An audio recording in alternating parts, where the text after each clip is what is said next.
सड़क पर दो मजदूर काम कर रहे थे। एक गड्ढा खोदता, दूसरा पीछे से बंद करता। एक आदमी बहुत देर से उसे देख रहा था। उससे रहा ना गया। उसने कहा, ये आप लोग क्या कर रहे हैं? गड्ढा खोदने वाला बोला, हम लोग सरकारी कर्मचारी हैं, अपना काम कर रहे हैं। मुसाफिर बोला, लेकिन यह कैसा काम है? एक गड्ढा करता है, दूसरा भर देता है। गड्ढा खोदने वाला बोला, दरअसल हमारी 3 लोगों की ड्यूटी है।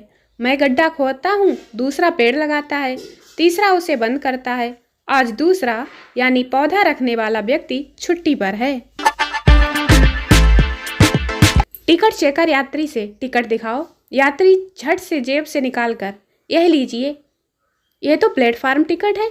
यात्री, जहां मैं उतरूंगा वहां पर प्लेटफार्म तो होगा ही। रामनाथ बहुत घबराया हुआ थाने पहुंचा। थानेदार ने जब घबराहट का कारण पूछा तो बोला, मेरी पत्नी मायके गई हुई है। मैं आज सुबह जब सोकर उठा तो देखा मेरे कमरे की अलमारी खुली थी। मेरा कीमती सामान और रुपए चोरी हो चुके थे। सामान अस्त व्यस्त था, संदूक टूटे हुए मिले, मेरे तो तोते उड़ गए। थानेदार ने कलम उठाई और तुरंत पूछा, कुल कितने तोते थे? एक आदमी तोता खरीदने के लिए तोते वाले के पास गया और एक तोते की ओर इशारा करके पूछा, यह कितने का है? तोते वाले ने कहा, 3000 रुपए का। आदमी ने पूछा, अरे इतना महंगा? तोते वाला बोला, यह तोता फोन अटेंड कर लेता है। फिर आदमी ने दूसरे तोते के बारे में पूछा, यह कितने का है? तोते वाले ने कहा, 5000 रुपए का। वह आदमी बोला, यह इतना महंगा क्यों है? तोते वाले ने कहा, यह फोन अटेंड भी कर लेता है और मैसेज भी नोट कर लेता है। उस आदमी ने फिर तीसरे तोते के बारे में पूछा, इसमें क्या खास बात है? तोते वाला बोला, यह तो पता नहीं, लेकिन दोनों तोते इस तोते को बॉस कहकर पुकारते हैं। एक महिला भविष्य का हल जानने के लिए ज्योतिषी के पास गई। ज्योतिषी ने 2 सवालों के जवाब देने के 200 रुपए मांगे। 100 रुपए देते हुए महिला ने पूछा, 2 सवालों के लिए 200 रुपए कुछ ज्यादा नहीं है? ज्योतिषी बोला, बिल्कुल ज्यादा है। अब आप अपना दूसरा प्रश्न पूछिए। एक निबंध प्रतियोगिता हो रही थी। निबंध का विषय था, यदि मैं कंपनी का मैनेजर होता। सभी उम्मीदवार लिख रहे थे, लेकिन एक उम्मीदवार ऐसा था जो हाथ पर हाथ रखकर बैठा था। निरीक्षक ने देखा तो पास आकर पूछा, क्या बात है, तुम लिख क्यों नहीं रहे हो? वह बोला, मैं अपने सेक्रेटरी का इंतजार कर रहा हूँ। बॉस क्लर्क से, मृत्यु के बाद जीवन में क्या तुम्हारा यकीन है?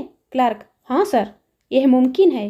बॉस, तभी तुम्हारे मामा जिनकी 100 यात्रा में शामिल होने के लिए कल तुम गए थे, वह तुमसे मिलने यहाँ ऑफिस में आए थे। जहाज का कप्तान बोला, हमारा जहाज डूबने वाला है।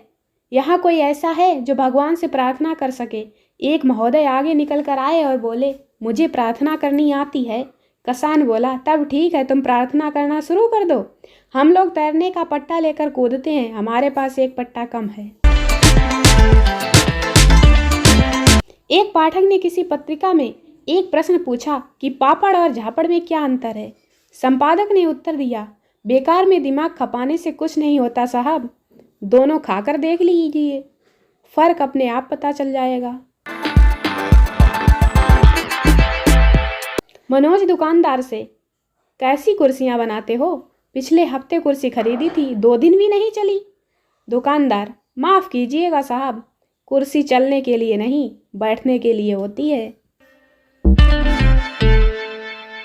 राकेश मुकेश से, फांसी के फंदे और शादी के फंदे में क्या अंतर है?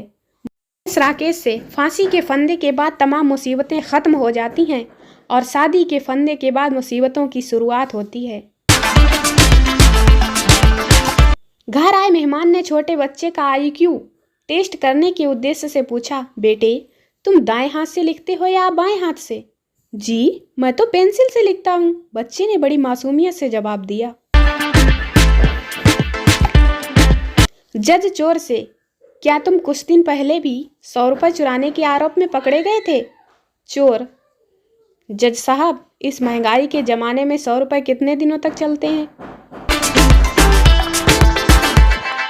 प्रेमिका प्रेमी से, तुम जल्दी से बताओ कि मुझसे शादी करोगे कि नहीं? प्रेमी, मैं इतनी जल्दी कुछ नहीं कह सकता। प्रेमिका, मुझे अभी जवाब चाहिए, क्योंकि आज ही मुझे और लोगों से भी ये सवाल करना है।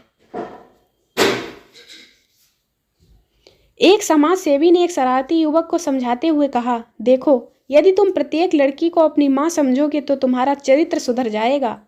युवक ने एक लंबी सांस भरकर जवाब दिया, मेरा चरित्र तो सुधर जाएगा, लेकिन मेरे पिताजी का चरित्र, उसका क्या? मालिक नौकरानी से, तेरी 2 आंखें हैं, चावल के कंकड़ ठीक से नहीं चुन सकती? नौकरानी, आपके भी तो पूरे 32 दांत हैं, एक आध कंकड़ चबा नहीं सकते? मीना ने अपने बेटे की भूगोल की पुस्तक पढ़ने के बाद रमेश से पूछा, बताइए, सूरज हमेशा पूरब से ही क्यों निकलता है? रमेश, अरे यह तो कोई गधा भी बता सकता है। मीना, इसीलिए तो मैं तुमसे पूछ रही हूँ।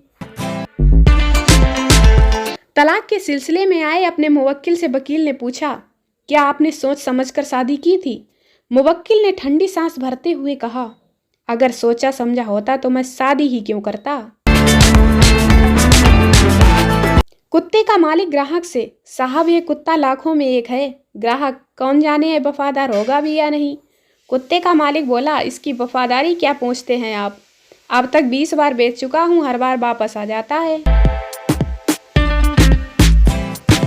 एक बार एक कंजूस सेठ किराए की टैक्सी में बैठा जा रहा था कि अचानक ड्राइवर बोला, साहब मेरी गाड़ी के ब्रेक फेल हो गए हैं। इस पर सेठ जल्दी से बोला, अरे ब्रेक फेल हो गए हैं तो क्या हुआ, पहले जल्दी से टैक्सी का मीटर तो बंद कर। रोहन अपने मित्र सोहन से, मेरा एक ही सपना है कि बड़ा होकर मैं भी अपने पिताजी की तरह वैज्ञानिक बनूं। इस पर सोहन ने पूछा, तो क्या तुम्हारे पिताजी वैज्ञानिक हैं? रोहन ने कहा, अरे नहीं यार, वह भी मेरी तरह सपना ही देखा करते थे। एक बार जंगल के राजा शेर की शादी हुई, सब लोग खा पी कर नाचने गाने में मस्त थे। बंदर ने देखा एक चूहा भी मस्त होकर नाच रहा है। बंदर ने पूछा कि तुम क्यों नाच रहे हो? चूहे ने कहा, मेरे छोटे भाई की शादी है। बंदर बोला, लेकिन शेर कब से तुम्हारा भाई होने लगा? चूहा बोला, शादी से पहले मैं भी शेर था। गुल्लू अपने दोस्त से बोला, दुनिया चांद पर जा पहुंची है, अब मैं सूरज पर जाऊंगा। दोस्त बोला, लेकिन तुम्हें पता है सूरज के करीब जाने पर तुम पिघल जाओगे। गुल्लू बोला, अरे बेवकूफ, मैं रात में जाऊंगा। गैंगस्टर ने परीक्षा देकर लौटे बेटे से पूछा, पेपर कैसा रहा? बेटा बोला, डैडी, उन्होंने मुझसे 3 घंटे तक पूछा, लेकिन मैंने उन्हें कुछ भी नहीं बताया। प्रेमी, हम दोनों प्यार में ऐसे घुल मिल गए हैं जैसे दूध में पानी। प्रेमिका, अरे धीरे बोलो, वरना मिलावट के आरोप में हम गिरफ्तार कर लिए जाएंगे। टीचर ने बांकेलाल से उसके पिता का नाम अंग्रेजी में लिखने को कहा। बांकेलाल ने लिखा, beautiful red male underwear. Teacher ने डांटते हुए पूछा, यह क्या मजाक है? बांके ने मासूमियत से कहा, सर, मेरे पिताजी का नाम सुंदरलाल चड्ढा है। दोस्तों वीडियो को लाइक करें, शेयर करें, चैनल को सब्सक्राइब जरूर करें। मिलते हैं अगले वीडियो में, तब तक के लिए बाय बाय।